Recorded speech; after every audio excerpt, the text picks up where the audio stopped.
India and China have already fought one war in 1962, where China wrested 23,200 square kilometers from India, and it still further claims 92,000 square kilometers, mainly in Arunachal Pradesh. India's borders with China were defined by the British masters and are known as McMahon Line, which China rejects. These border issues are a major thorn in the bilateral relationship. Let's take a proper look. Arunachal Pradesh has been a huge flashpoint, which China claims to be theirs and calls it Southern Tibet. In fact, China refused to issue a visa to an Indian army guy from Arunachal Pradesh, citing the person to be from China's region and therefore not requiring a visa. So why is China so interested in Arunachal Pradesh? It stems from another issue, which is an irritant, the Dalai Lama and Tibet.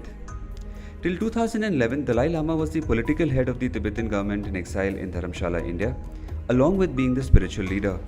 He has been the mainstay of Tibetan resistance against China, and therefore China wants to ensure that his successor should be someone who is indoctrinated and more in their control. However, in 2011, the Dalai Lama abdicated his political leadership and elections were held in exile. Lobsang Sangye was elected as the political head.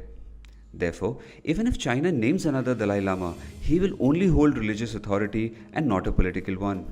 Also, he announced that the spiritual Dalai Lama would be born in non-Chinese controlled Tibetan lands, which means that he can also originate from traditional areas of Tibetan residences in India, Arunachal Pradesh being one. Apart from being the current Dalai Lama's birthplace, Tawang in Arunachal Pradesh may also give rise to the next spiritual leader of Tibet, making China more interested in that region. Although India agrees that Tibet is an integral part of China, we see Dalai Lama as a person of non-violence and spiritual leader, and therefore we support him. China, on the other hand, has remained belligerent on this issue and has established air bases in Tibet, which are signs of hostility.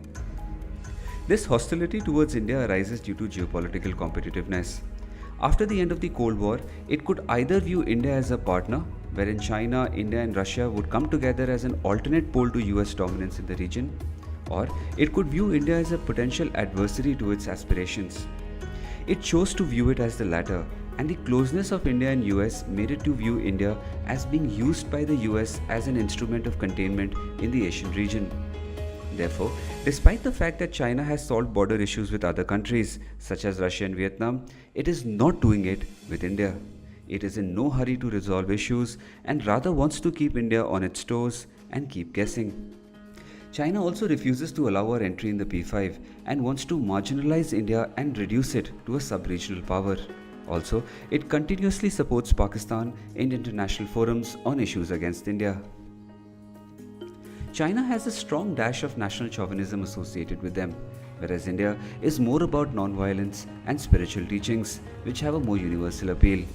Also, China's recent diplomatic episodes have exposed the limitations of the diplomatic appeal. For example, the South China Sea issue, the Diaoyu Senkaku Islands dispute with Japan, their overreaction to Liu Xiaobo for giving him the Nobel Peace Prize, and so on. Their relations with South Korea have also deteriorated for their support of North Korea. All this has pushed its Southeast Asian neighbors towards US and India, with Vietnam dealing more with the US and Malaysia and Indonesia with India. The idea therefore should be to have more people-in-people contact, build on trade, cooperate on broader international forums, and build our capabilities only for preventive purposes. Also, India should start playing similar cards, which China plays against India, particularly with respect to China's One China policy. One China is the inflexible policy which China wants the world to adhere by, wherein China is an indivisible nation with Tibet, Hong Kong, and Taiwan. Taiwan has tended to go along with China on this and was forced to surrender its UN seat to China in 1971.